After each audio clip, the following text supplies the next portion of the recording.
Olá, seja muito bem-vindo ao programa Primeiro Plano dessa semana. Aqui você vê tudo o que é destaque na TV das Bênçãos do Pai.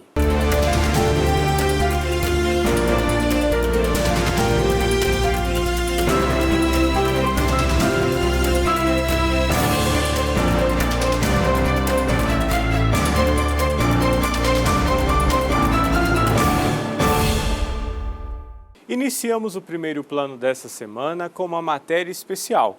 Vamos conhecer os trabalhos realizados no Centro São João Noima. Acompanhe.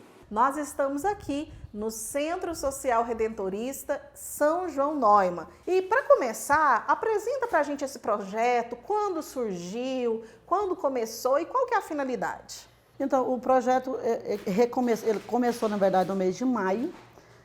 A gente vinha 2 vezes por semana e a partir de agosto é que a gente está realmente dando um fluxo maior no trabalho, né, abrindo todos os dias da semana, de segunda a sexta.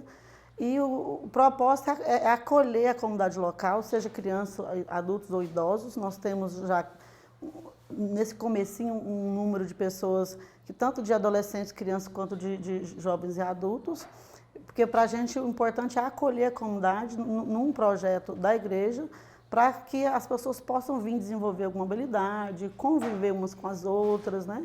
Então, para nós, o objetivo de fato, era reabrir essa casa, porque ela já funcionou aqui, um centro de acolhimento a pessoas, para os imigrantes, e ele estava fechado desde a pandemia, né? Com um trabalho bem simples.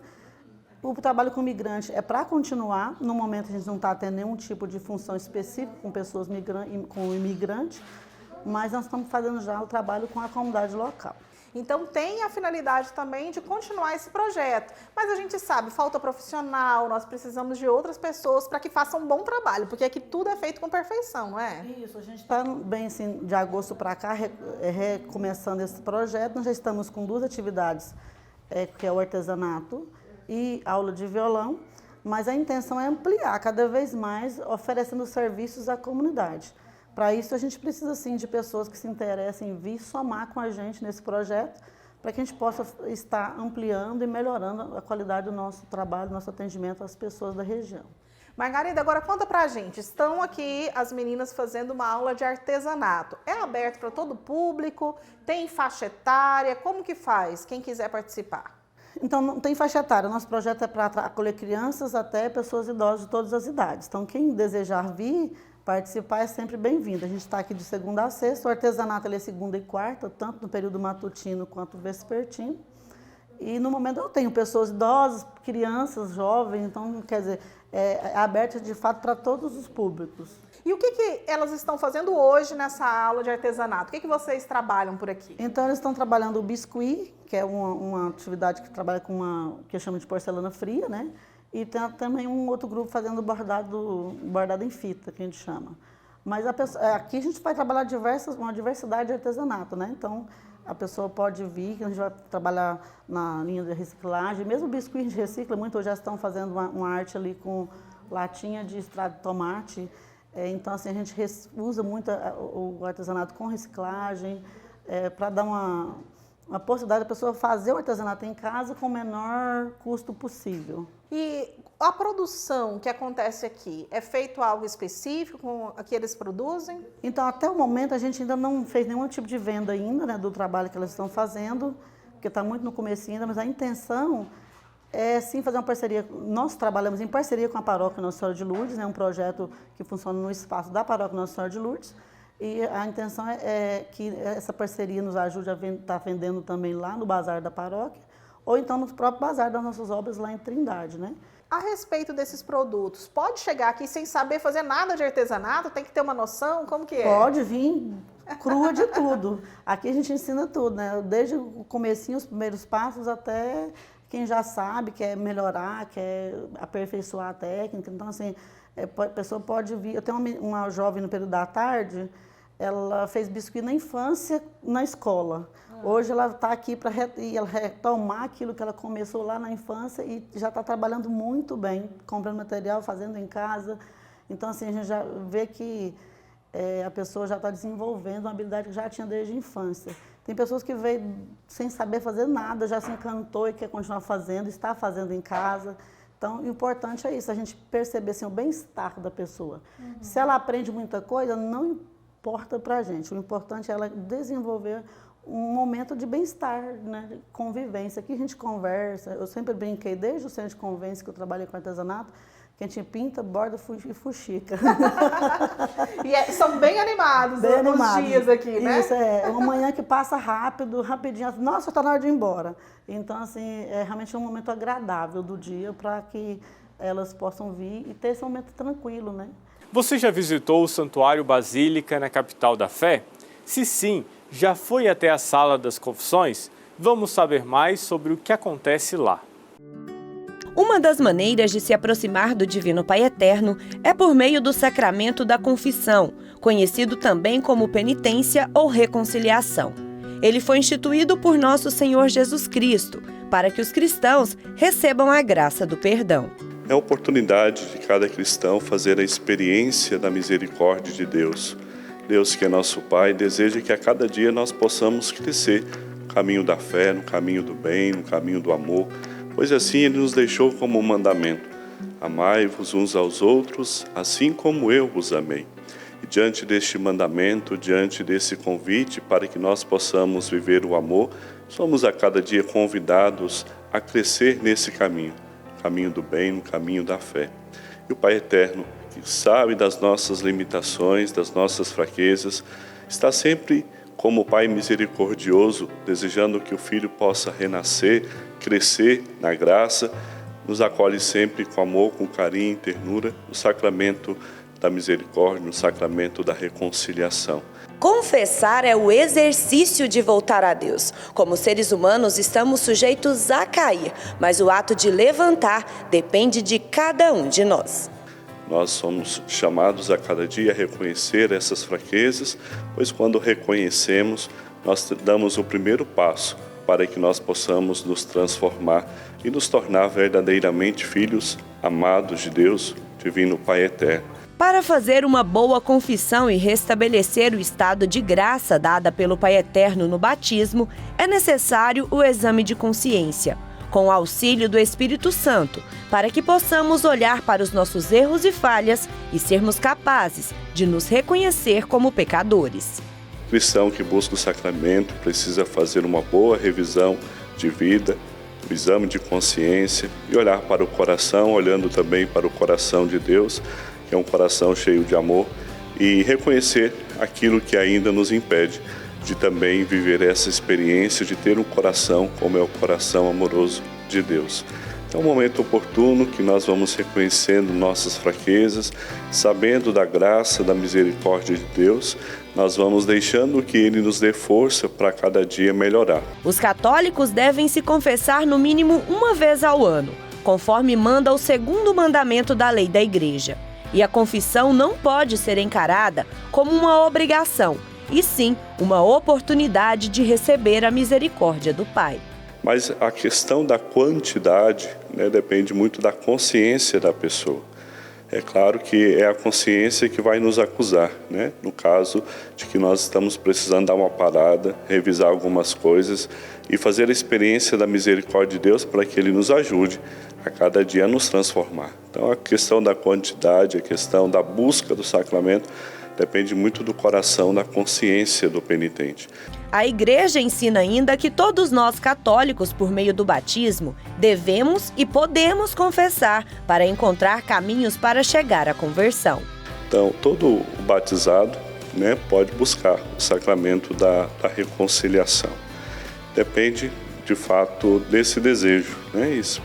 Se é criança ainda, mas teve uma experiência de fé, mesmo que não tenha recebido o sacramento da comunhão, mas experiência de fé da família, e se a família educa nesse caminho, explicando de fato o que é o sacramento da reconciliação, não podemos dizer que tem uma idade certa. Para acolher os romeiros e permitir esse momento de entrega ao Pai e alívio do coração, o Santuário Basílica do Divino Pai Eterno tem horários disponíveis em todos os dias da semana. Aqui no santuário nós temos atendimento de confissão todos os dias, das 8 às 11 horas da manhã e das 14 às 17 horas.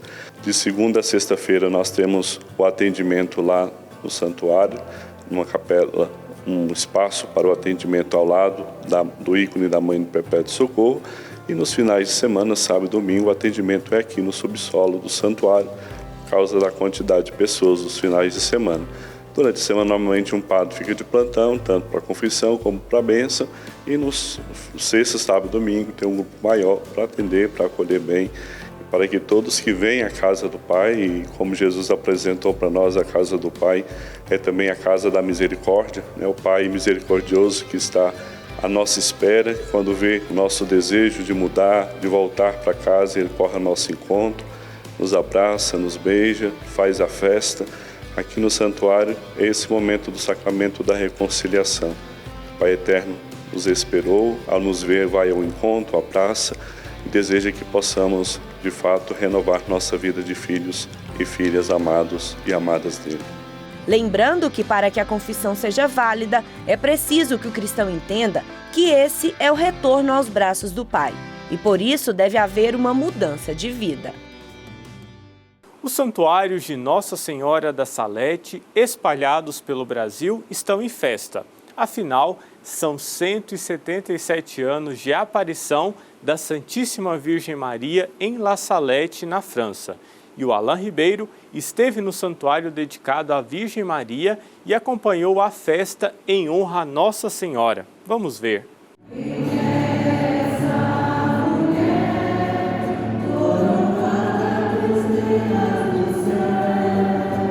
A zona norte da capital paulista estava em festa.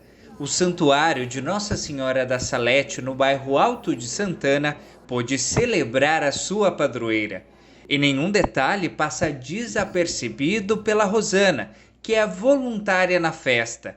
E toda essa dedicação tem um motivo: o livramento de um acidente de carro por intercessão de Nossa Senhora. E eu tinha um crucifixo com a Nossa Senhora, só pedi em pensamento. Foi: mãezinha, seja feita a sua vontade, se é minha hora, cuida das minhas filhas. É isso, só o que eu consegui pensar, mais nada. Aí bateu uma pedra, ela fez um cavalo de pau e fui, sabe onde que é? Em Mogi das Cruzes, né? Então, ela começou a rolar, não sei de quantos metros, não sei se é 20 metros. Eu não sofri nem um arranhão e nem ele, porque estávamos com Nossa Senhora e Jesus. E essa devoção na capital paulista está presente há mais de um século. Desde 1902, quando chegaram os primeiros missionários saletinos aqui na zona norte de São Paulo, que a devoção à Nossa Senhora da Salete foi sempre crescendo. Há 83 anos foi estabelecida esta paróquia e, através da paróquia e santuário, muitos devotos e peregrinos têm se dirigido a esse templo sagrado, buscando o amor, o carinho, o afeto que Nossa Senhora se apresenta aqui sempre como mãe. Ao longo de todo o dia, centenas de devotos estiveram no santuário aqui na zona norte da capital paulista para celebrar Nossa Senhora da Salete. Diversas missas marcaram 177 anos da aparição de Nossa Senhora a dois pastorinhos nos Alpes da França. A devoção à Nossa Senhora da Salete, ela começa no dia 19 de setembro do ano 1846.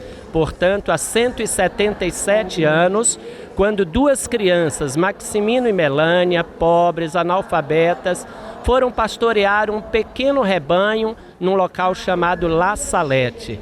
E de repente elas encontram um globo de luz e percebem, embora assustadas, que dentro daquele globo de luz havia uma bela senhora sentada com as mãos no rosto e chorando. Elas se encantam com a ternura daquela mulher quando ela se levanta e diz: "Vinde, meus filhos, não tenhais medo, eis que eu tenho uma bela notícia para lhes contar."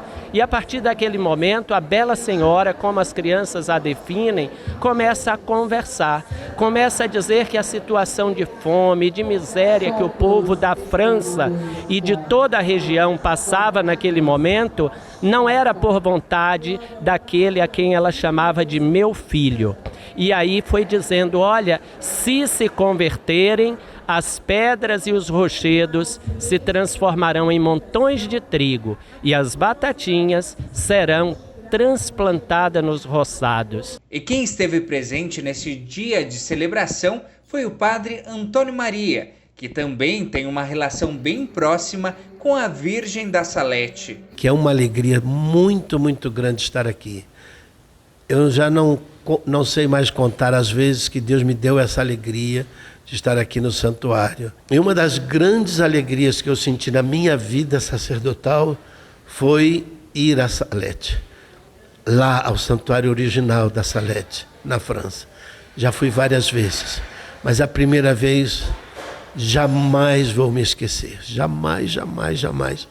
E fui com meu pai e minha mãe, imaginem vocês que alegria que foi para mim. Eu já era padre, claro, e me comoveu demais, porque quando íamos chegando, um rebanho enorme, eu nunca vi um rebanho tão grande de ovelhas descendo o morro. E a nossa mãe, La Salete, me disse, tu tens que ser o bom pastor como meu filho, faz tudo para isso. Ficou essa mensagem. La Salete e o meu sacerdócio estão muito unidos. Então, para mim, é uma emoção muito grande estar aqui hoje. Não saia daí, o programa Primeiro Plano volta já. Estamos de volta com o programa Primeiro Plano dessa semana. Internos da Vila São Cotolengo, em Trindade, estão cuidando da saúde física com atividades ao ar livre. Além do corpo, esse contato com a natureza também ajuda em vários outros pontos. A Daiane Rodrigues acompanhou um dia de treino dessas meninas.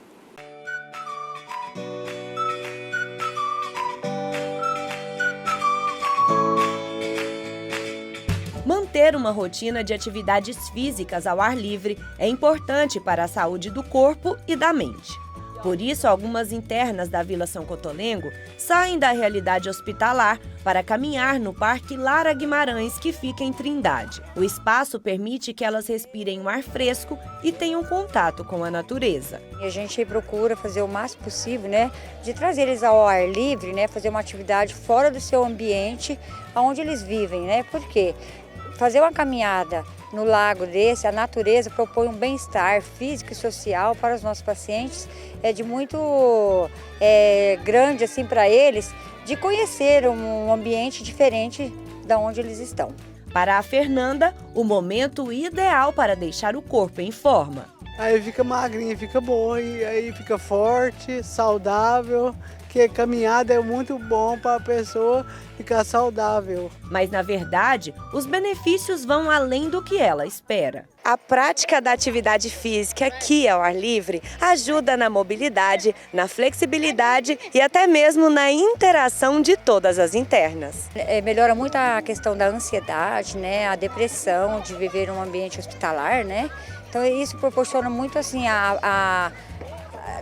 abaixa assim a depressão dos pacientes nossos, que pode não levar a isso, devido à hospitalização.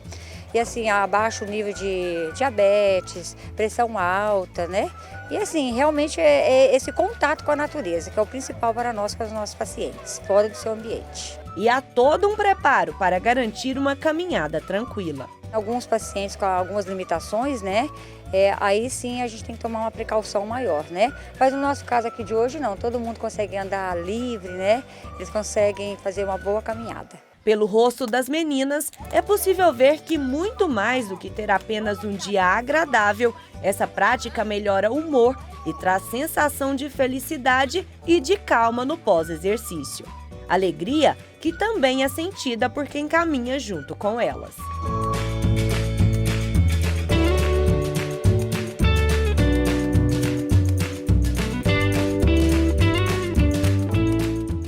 Agora eu te convido a conhecer uma das mais belas cidades do Paraná, carregada de referências britânicas.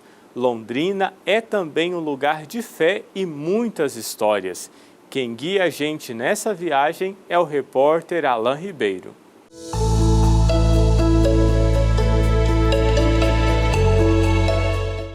Fala pessoal, olha, as roupas estão um pouquinho diferentes, justamente que eu quero convidar você a passear comigo.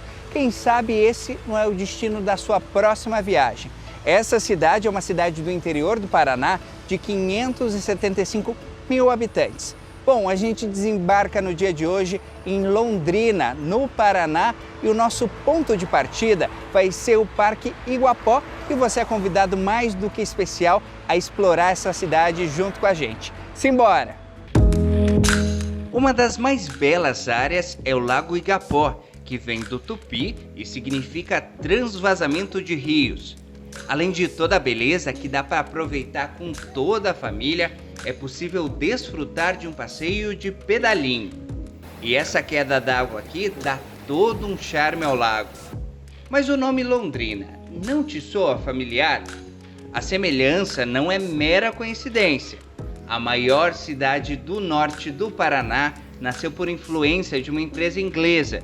E assim foi feita uma homenagem à capital da Inglaterra, Londres. E por aqui, até os telefones públicos trazem referências londrinas. Outra parada obrigatória é a Catedral de Londrina, uma arquitetura bem peculiar. A fachada é marcante e tida como referência do centro da cidade. Um destaque é a imagem do Bom Pastor, logo na entrada da catedral. Uma pena que no dia que passamos por aqui, ela estava fechada. Em meio ao movimento de qualquer cidade grande, entre os seus prédios, está aqui um local de paz, onde qualquer visitante pode ter seu momento íntimo com Nossa Senhora e dedicar ali alguns minutinhos de oração diante da imagem da Mãe de Deus. Esse aqui é um dos 23 santuários do Brasil dedicados à Mãe Rainha 3 vezes admirável de Schoenstatt. O lugar é templo de oração e também um espaço que acolhe a todos que queiram visitá-lo. E a beleza não está apenas dentro do santuário. Ao redor, nos jardins, é possível contemplar a Via Sacra e obras que permitem uma experiência profunda de fé. E nos trilhos da história, chegamos à nossa última parada, o Museu Histórico de Londrina. Aqui, o visitante tem um mergulho no passado. Os objetos ajudam a contar histórias que muitas vezes foram vividas por nós. Quem não se recorda da venda que tinha perto de casa? Ou as tecelagens que tinham máquinas de costura de pedal? Ou até mesmo quem nunca cortou o cabelo em uma cadeira como essa? E a nossa viagem termina por aqui. E a gente espera que um dia você também possa explorar essa joia que fica no norte do Paraná.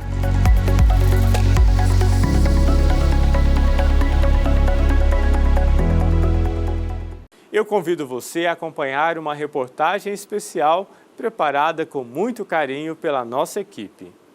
Fala pessoal, hoje vamos tratar aqui de um assunto muito importante, que é o trabalho social. Inclusive a gente está aqui na Igreja Matriz, na cidade de Trindade, onde praticamente começou essa grande devoção em louvor ao Divino Pai Eterno. É claro que começou lá atrás, naquela pequena capela, mas depois veio para cá. E a gente vai falar do trabalho da Pastoral da Caridade. Esse pessoal que produz várias marmitas, várias refeições, eles estão preparando uma sopa para atender pessoas que necessitam muito aqui na cidade de Trindade. Inclusive, chega aqui agora que a gente vai mostrar um pouquinho de como é que está essa preparação antes da saída para a entrega. Bora lá!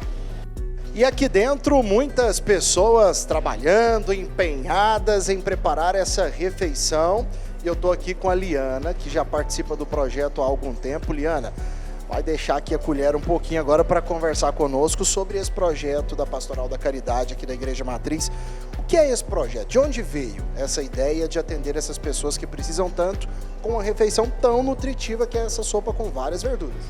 Então, esse projeto começou já tem mais ou menos 3 anos. É um grupo de amigas, reuniu com o Padre João Bosco e veio essa ideia de fazer a Pastoral da Caridade. Aí a gente viu que estava com a dificuldade por conta da pandemia, aí a gente resolveu. Ele disponibilizou o salão paroquial, que tem toda equipada, né? E a gente fez um grupo e começou, e daí só foi crescendo.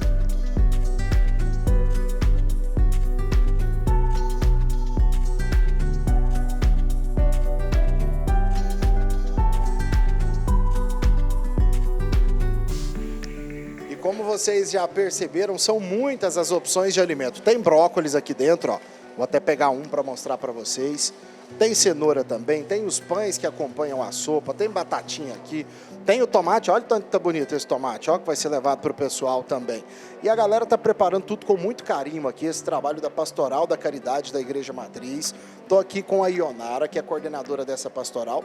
O trabalho vai muito além da refeição, vocês fazem outras campanhas ao longo do ano, mas eu queria que você falasse para a gente desse projeto, o quanto é importante a participação das pessoas e ajudar também essas pessoas que recebem o alimento e também uma palavra amiga, uma visita, um conforto por parte de vocês. Parabéns pelo trabalho desde já, Ionara.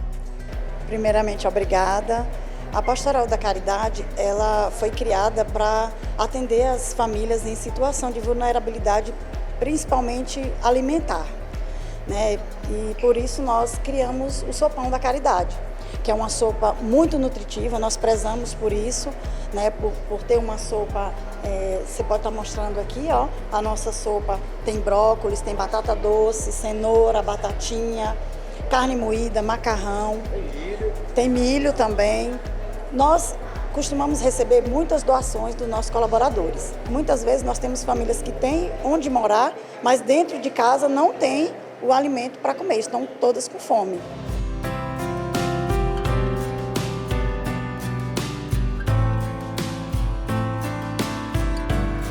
E agora que está tudo pronto, a gente acompanhou toda a preparação, chegou aquele momento de fazer o teste de qualidade, de experimentar para ver se ficou tudo dentro dos conformes. Daqui a pouquinho a gente vai mostrar também um pessoal recebendo essa sopa, esse alimento, obrigado.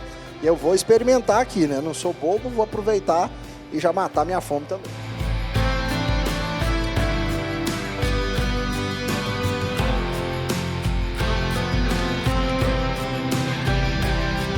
Pois bem, agora com tudo pronto, o pessoal está aqui carregando o carro para fazer a entrega daqui a pouquinho e a gente vai registrar tudo aqui nessa reportagem. Deixa eu chegar aqui, inclusive, para poder conversar um pouquinho com o França, está aqui posicionado. França, tudo certo? Alimento para vocês fazerem a distribuição, a sopa está aqui pronta, agora é a última parte. Assim, agora a última parte e vamos para a parte melhor, né? A parte melhor que daqui agora que vai chegar, destinar na casa daquelas pessoas que estão lá esperando ansiosamente essa deliciosa sopa que nós vamos mais uma vez, graças a Deus, fazer chegar até eles. O que representa para você ter esse contato com as pessoas, estar podendo levar esse alimento, levar uma palavra amiga também? Para você especificamente, o que representa essa ação? Sendo assim direto, acho que essa ação ela representa o verdadeiro Cristo. Essa é a imagem que a gente vê daquelas pessoas, que as pessoas que estão ali esperando, né, necessitando de uma comida, e a gente chega ali como irmãos, né, como irmãos, e a gente sente assim aquela alegria no coração quando a gente vê aquelas pessoas falar para a gente assim: foi Deus que mandou vocês aqui, nós não tinha nada para a gente comer hoje. Então isso aí é sem palavras. Então vamos lá acompanhar toda essa história, esse trajeto também, para a gente poder finalizar esse material super especial.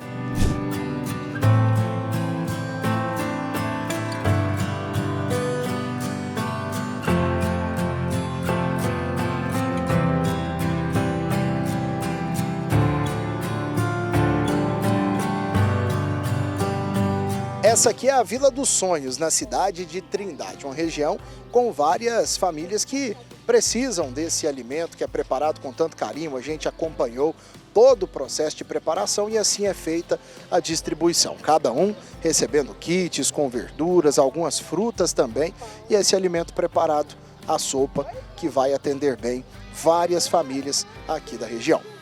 Dona Lenita, eu estou vendo já que a senhora já está aqui, inclusive, com a panela para pegar essa sopa.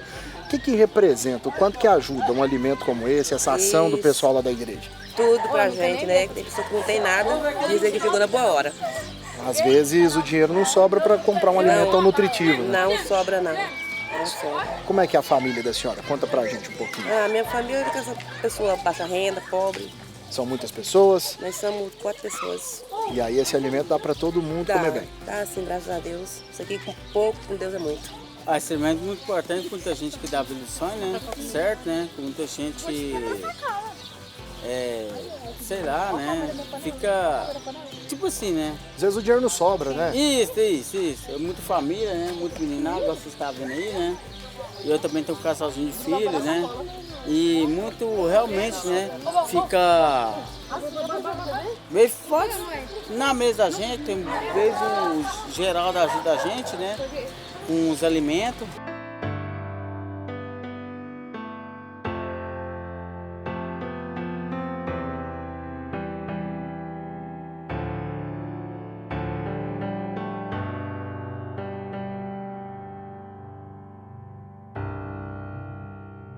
Você já ouviu falar em Comunidade Compassiva?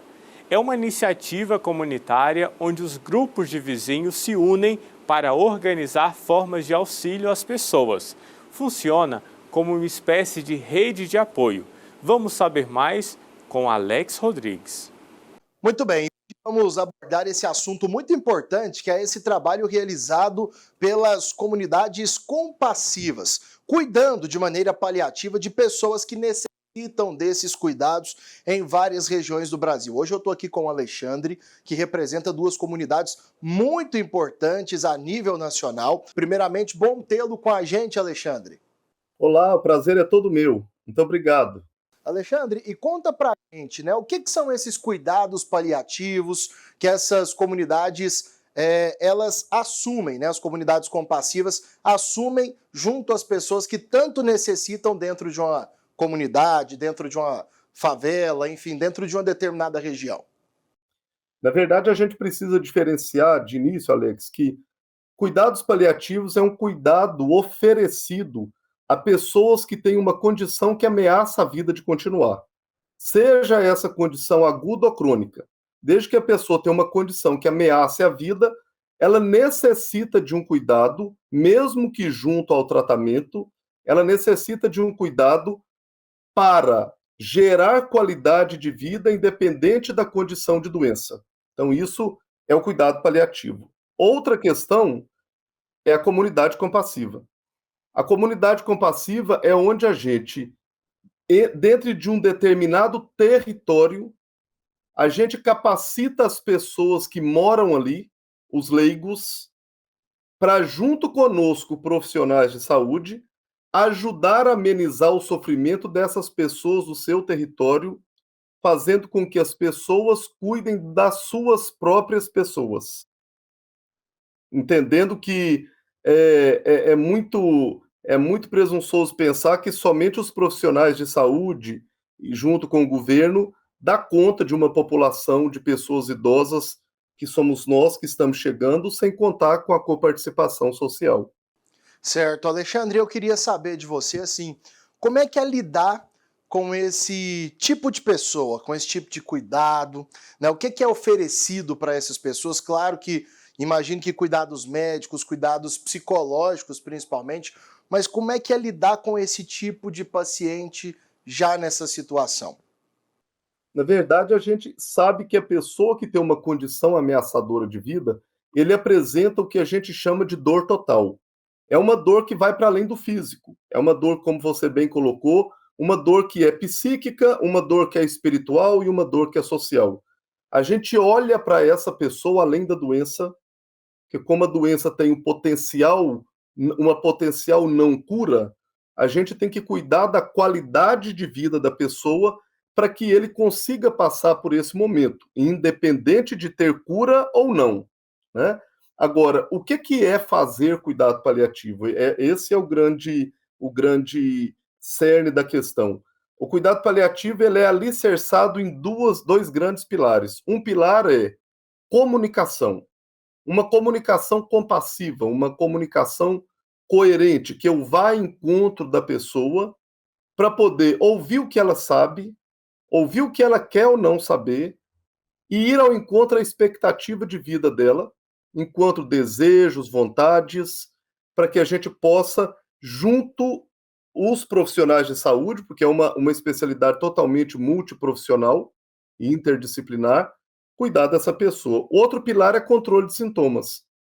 Nós temos a obrigação de sermos conhecedores de como controlar sintomas físicos, psíquicos, sociais e espirituais dessa pessoa que tem um potencial sofrimento ou já está sofrendo pela condição ameaçadora da vida. Com um detalhe, a gente olha para além da pessoa, também a sua família.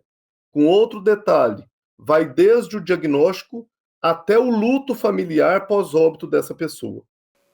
E assim, eu imagino que deve ser muito complicado até para vocês também lidarem com essa questão do luto, porque gera todo um afeto, um convívio ao longo desse período. Alexandre, já te cumprimentando, te parabenizando por esse trabalho que vocês fazem em comunidades importantes como a Rocinha, como o Vidigal. E saber de você, hoje no Brasil nós temos muitas comunidades compassivas? Na verdade, quando eu estruturei e montei a comunidade compassiva, eu nem sabia que isso era uma comunidade compassiva. Depois que me falaram que o que eu fazia era comunidade compassiva. Então, nós começamos Rocinha e Vidigal. As pessoas que visitavam com a gente de outros lugares, eles foram criando algumas outras comunidades compassivas. Hoje a gente tem, em Minas, Cabana Compassiva, na favela Cabana do Pai Tomás, Betim Compassivo, que é num bairro de Betim, Goiânia Compassiva, num local periférico de Goiânia, e Heliópolis, né, uma das favelas maiores do Brasil, em São Paulo, fez a sua inauguração agora há pouco tempo e está para se iniciar Recife, uma tribo indígena em Campinas, Curitiba, Salvador, estão todas em processo de construção. É isso, ouvimos aqui o Alexandre falando a respeito desse trabalho que é realizado em várias comunidades, como ele mesmo destacou, em muitos estados aqui no nosso país. Eu volto com você aí no estúdio. Em instantes voltamos com as principais notícias aqui na TV das Bênçãos do Pai. Estamos de volta com mais notícias em primeiro plano.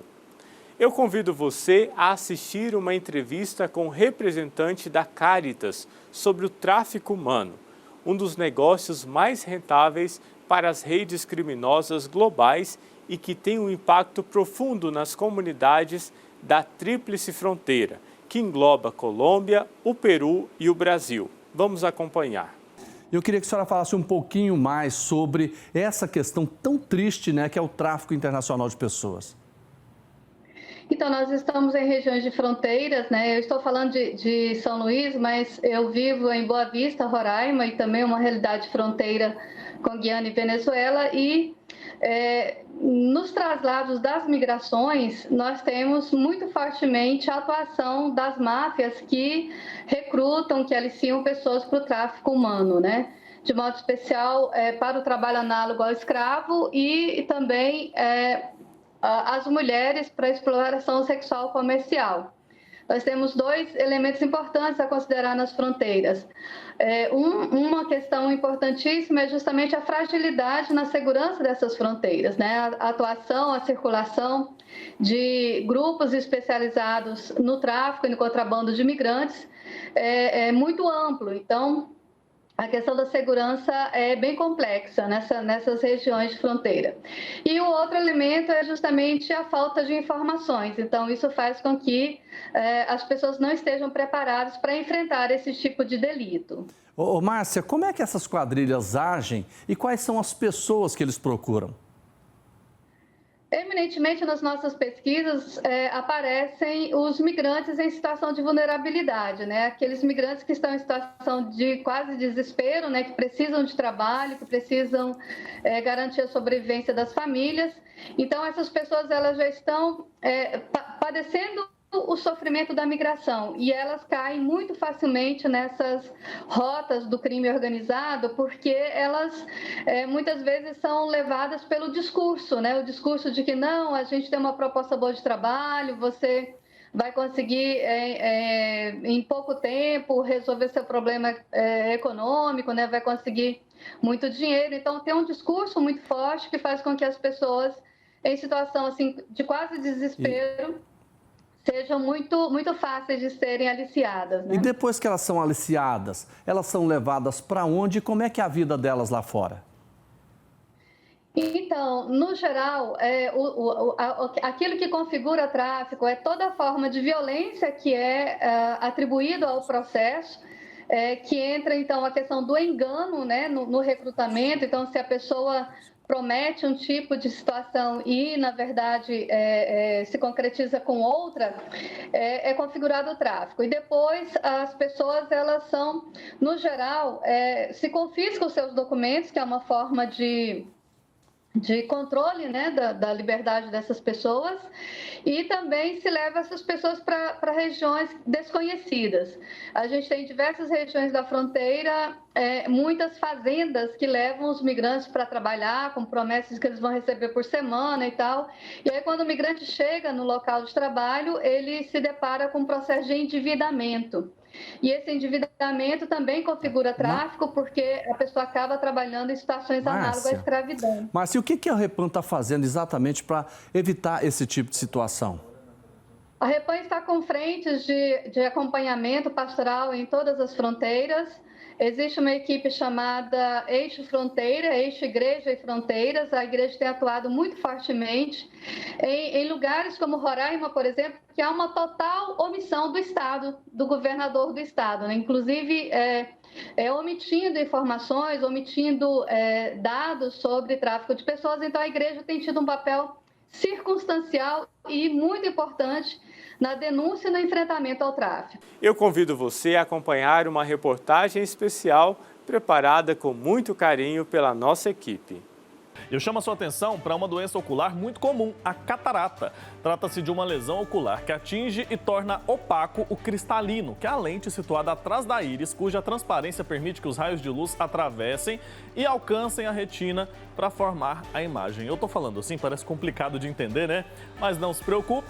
Vou conversar com um especialista sobre esse assunto, ele vai esclarecer tudinho pra gente. É o Dr. César Mota, médico oftalmologista. Primeiro, eu queria que o senhor começasse explicando um pouco melhor. Eu introduzi aqui rapidamente, mas eu gostaria que o senhor trouxesse mais informações sobre o que é a catarata e quais são os principais sintomas ali que a pessoa precisa ficar atenta. Então, ao contrário do que muitas pessoas pensam, a catarata não chega a ser uma doença, né? A catarata, na verdade, ela faz parte do processo de envelhecimento normal do nosso organismo.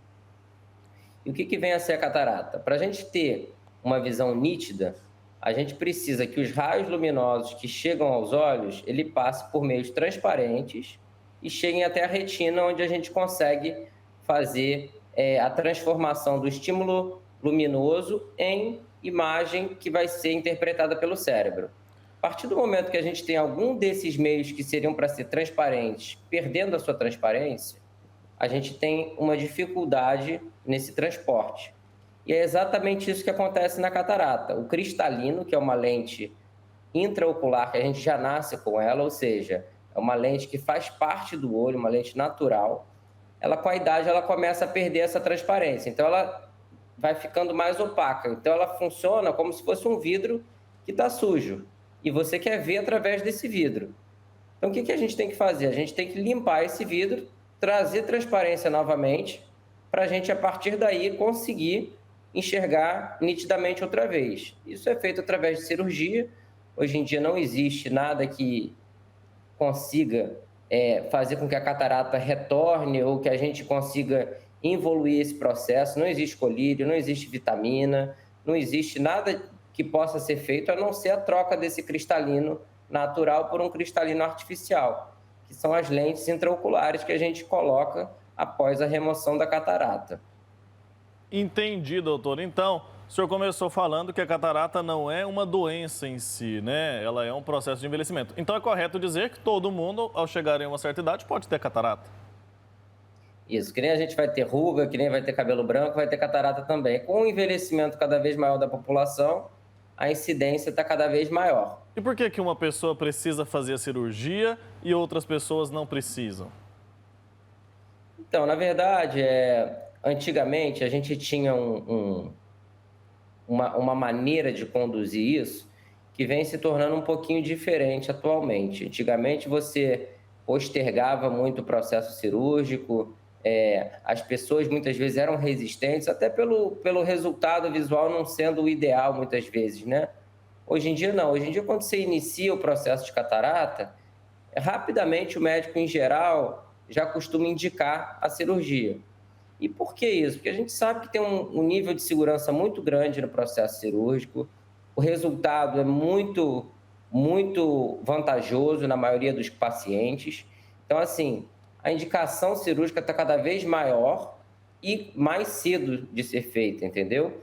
É muito difícil você ter catarata e você não ter indicação cirúrgica. Por menor que seja o prejuízo visual, você podendo dar qualidade de vida ao paciente, melhorar a vida dele, a nitidez em relação ao mundo, é muito melhor, né?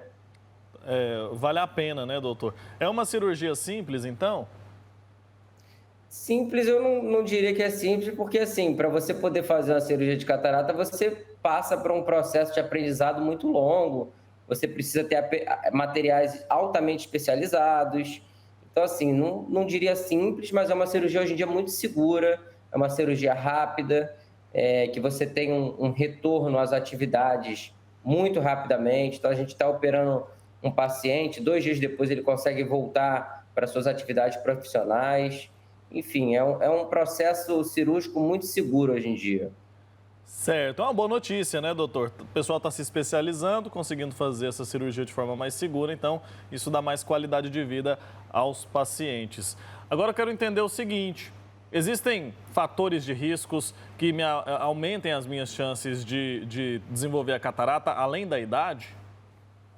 Com certeza, a idade é o principal, mas existem outras causas. Por exemplo, exposição solar, pacientes diabéticos, pacientes que são usuários de algumas medicações, como, por exemplo, o uso de corticoides, traumas oculares.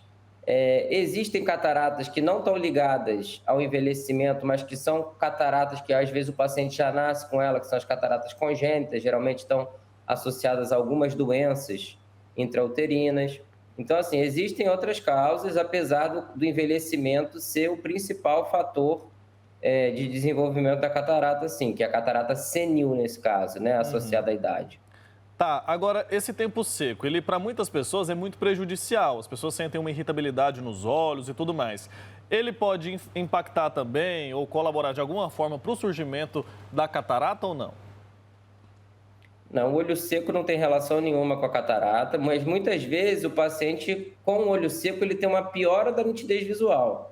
Isso vai estar muito mais relacionado a uma córnea desidratada do que a um processo de desenvolvimento de catarata. Então, assim, procurar um especialista, utilizar alguma lágrima artificial, lubrificantes oculares é sempre desejado, mas isso aí não tem relação nenhuma com o desenvolvimento de catarata. Tá explicado, então. Então, sintomas para aquela pessoa que está nos acompanhando agora. Os principais sintomas ali, os sinais que ela precisa procurar um oftalmologista é começar a ver ali um pouquinho embaçado, um pouquinho distorcido, sem nitidez. Aí é bom ela já procurar a ajuda de um médico para tentar entender se é catarata ou não e buscar o tratamento. Exatamente. Por exemplo, quando ele está dirigindo, se as luzes dos faróis começam a incomodar demais, a mudança frequente no grau e mesmo assim não conseguindo achar uns óculos que fiquem ideais para o paciente. Então, isso tudo são características e sintomas que o paciente muitas vezes demora a perceber porque eles vêm de uma maneira muito gradual, não é assim de um dia para o outro. Ao longo dos dias, cada dia um pouquinho de mudança. Então, assim, passam 2, 3 anos, às vezes o paciente está com catarata e ele não conseguiu perceber porque foi uma mudança muito gradual. É muito raro você ter uma catarata que se desenvolve abruptamente. Isso aí é mais comum, por exemplo, em pacientes que têm um trauma ocular ou que fizeram uso de corticoide por um período mais intenso, entendeu? Mas, em geral, é uma mudança gradual. Tá certo, doutor. Agora, a cirurgia, o senhor disse que ela é rápida e é segura. E quanto tempo depois o paciente está recuperado? Assim, para voltar a ter uma visão boa, não costuma demorar. Obviamente vai demorar muitas vezes, essa demora vai estar diretamente relacionada ao nível que estava essa catarata ao ser operado. Então, assim, se foi uma catarata inicial, 2, 3 dias depois o paciente está com uma visão muito boa. Se é uma catarata um pouquinho mais avançada, pode ser demore 5 a 10 dias para estar melhor. Mas, em geral, é uma recuperação muito rápida. O que a gente tem que tomar cuidado na recuperação são os cuidados em relação a infecções. Então, a gente não permite que o paciente vá à praia, que vá à piscina, esforço físico acentuado, mão no olho, isso aí tudo tem que ter um pouquinho mais de cuidado durante os 15, 20 dias. Mas para outras funções, tipo trabalhar, sair para ir a um shopping, dar uma caminhada, isso aí a gente costuma liberar com bastante rapidez. Em 2, 3 dias a gente costuma liberar os pacientes. Tá certo. Só para finalizar, a pessoa ela sempre vai ter que operar os 2 olhos? Opera um, depois opera o outro? Ou pode acontecer da pessoa desenvolver catarata só em um? Pode acontecer de desenvolver só em um, mas como eu te falei que é um processo natural de envelhecimento, ele costuma acontecer de maneira simétrica entre os 2 olhos. Então a gente opera um olho, a minha conduta é esperar de 10 a 15 dias operar o segundo olho, mas existem sim pacientes que desenvolvem unilateralmente, por exemplo, como eu te falei, um caso de trauma, às vezes o trauma foi só no olho, então ele vai desenvolver apenas naquele olho. Mas quando faz parte do processo senil, que é o processo de envelhecimento do organismo, geralmente vem nos 2 olhos, sim. Tá bom, doutor, muito obrigado, viu, pelo seu tempo aqui com a gente. Ótimos esclarecimentos, até uma próxima oportunidade. Agradeço a você. Bom dia para todos aí. Bom dia, boa semana. Tchau, tchau. É isso, né, gente? Importante ficar atento ali. Os sinais apareceram. É importante procurar a ajuda ali de um oftalmologista, porque às vezes a progressão da catarata ela é lenta, né? E aí a pessoa nem percebe que está perdendo a visão e aí prejudica a qualidade de vida sem necessidade alguma. Para finalizar esse assunto, eu vou trazer aqui uma notícia boa, viu? E de muito orgulho para todos nós brasileiros. Olha só que bacana. Notícia boa, viu? Pesquisadores do Departamento de Oftalmologia da Escola Paulista de Medicina da Universidade Federal de São Paulo criaram a primeira córnea artificial 100% nacional. Tudo foi feito aqui no nosso país. Essa notícia traz muita esperança para quem está na fila do transplante. De acordo com o Ministério da Saúde, o Brasil é o 2º país no mundo em número de transplantes de órgãos. Em 2022, por exemplo, foram mais de 26 mil cirurgias para a reposição de órgãos e tecidos, sendo a mais comum a de transplante de córnea. Mas a rejeição nesses casos é grande, então costuma oscilar ali ao redor de 15%. Por isso, essa invenção brasileira, essa criação ali, ela ganha tanto destaque. A prótese produzida no Brasil ainda não tem registro da Anvisa. Para que isso se torne realidade, é necessário de apoio, então, de agências fomentadoras como a FAPESP e do próprio Ministério da Saúde, para que essa tecnologia chegue a toda a população, especialmente a população mais humilde, aquelas pessoas, né, que nesse momento estão nessa fila, estão aguardando para fazer esse transplante. É uma notícia bacana que traz mais esperança. Gostei bastante de saber, viu? O Brasil tem muito talento, né? Muitos pesquisadores, a gente viu isso durante a pandemia, muita gente inteligente aqui que só precisa de apoio. O pessoal que está mostrando bastante serviço aí, parabéns a esses pesquisadores. Chegamos ao final do programa Primeiro Plano dessa semana. Eu me despeço de você desejando um excelente final de semana. Até a próxima!